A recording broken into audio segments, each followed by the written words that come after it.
এটা হচ্ছে তওয়া সিদ্দিকীর নতুন বাড়ি। আমরা এসেছি এই সালে সবে, আজকে তার সেকেন্ড দিন ফজরের সময়।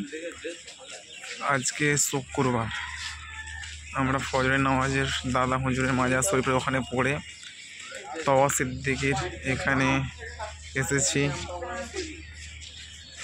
তওয়া সিদ্দিকীর লাইটিং পুরোটাই আলোয় আলোকিত করে রেখেছে। এটা হচ্ছে মসজিদ। এই দিকটায় আপনার আছে মাদ্রাসা, খুব সুন্দর লাগছে লাইটিংটা। এদিকের লাইটিংটা তো হেভি, খুব সুন্দর হয়েছে।